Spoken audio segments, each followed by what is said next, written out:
two Soviet spies recommend a third Soviet spy to the President of the United States to advise him in his negotiations with their boss. To date, it is our understanding that there were something like 514 Soviet spies in the US government. The American people have been subjected to countless attacks on the current President of the United States. Even though it is excessive, it's nothing new in Washington.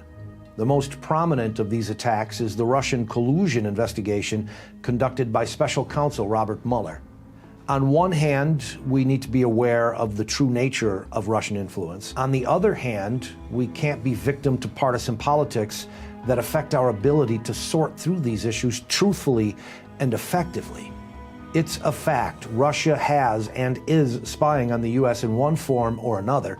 The Chinese Communist Party is also actively trying to infiltrate and undermine the U.S. economically through currency manipulation and intellectual property theft, socially and academically through organizations like the Confucius Institute.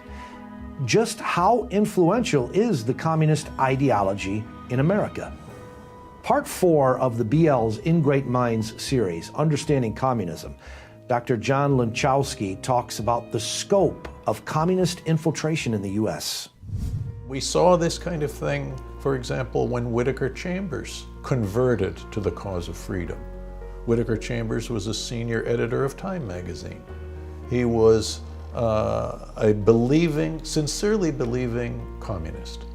This belief led him to become a spy for the Soviet Union.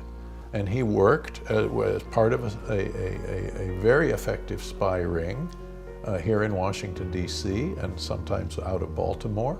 One of the members of the spy ring was the notorious State Department diplomat Alger Hiss. When Chambers converted to the cause of freedom, he turned in the members of his spy ring. He exposed Alger Hiss, but the foreign policy establishment, the intelligentsia, and the media all ridiculed and vilified Chambers and protested the innocence of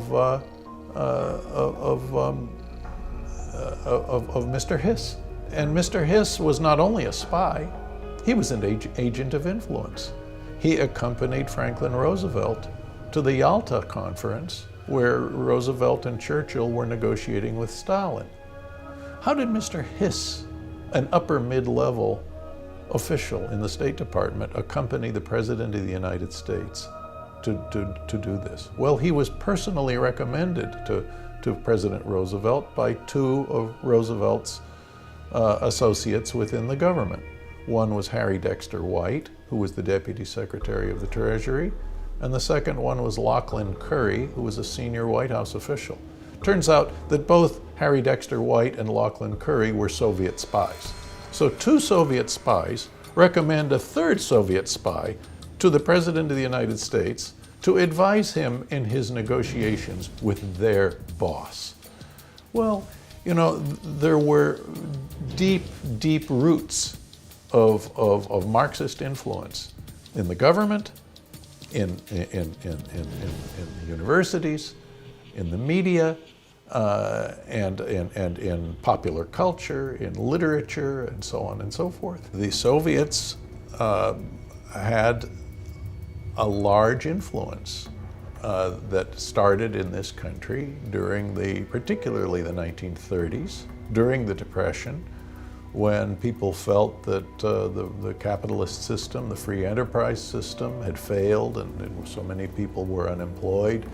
And Marxism of one variety or another became a rather popular ideology. This persisted through the 1940s because the Soviet Union became an ally of the United States, and it was our policy to refrain from telling any truth, or the unpleasant truths about the Soviet system and the numbers of people that they slaughtered, the numbers of people who were imprisoned in the Gulag, and we were helping them, arming them to fight the Nazis. The 1950s roll around, and there were still strong There were still very strong influences of Marxism. Many American authors had written books, for example, sympathetic with the communist side in the Spanish Civil War, calling the people who opposed the communists a bunch of fascists in higher education, in literature, in spite of the Red Scare. There were lots of influences, and the Red Scare was ridiculed. Joseph McCarthy, who was not the most sophisticated opponent of communism, said that there were some 240 Soviet spies I think in the State Department or the US government. Well, Joseph McCarthy turned out to be actually presenting a significant underestimation. There were, to date, it is our understanding that there were something like 514 Soviet spies in the US government at the time that he was making his charges. But he was ridiculed. McCarthyism is seen even by today's intelligentsia as something that was an unjust set of accusations against innocent people. In fact, he was remarkably accurate, but he did it in a crude and reckless way without having fully solid documentation about everything. And then, of course, the media and the intelligentsia were going to ridicule what he said about these matters. People did not want to confront this. This, created an atmosphere of what I call anti-communism, okay? Where people were opposing the anti-communists, thinking that the anti-communists were more dangerous than the communists. And so this was this was the source of the opposition to Ronald Reagan, anti-communism. But he persisted because he was confident in the moral rightness of his position. And there were people like me and a number of my colleagues in the government who supported him strongly because we believed that a system that murders millions of its own people, that imprisons and makes slaves out of millions more of its own people, is something that should be resisted. Balance is important. We don't want to look at our friends and family wondering if they're colluding with the enemy, and we shouldn't be blind to the fact that there are people in this country trying to hurt us. In my opinion, education is the key. We used to teach our children the truth about communism.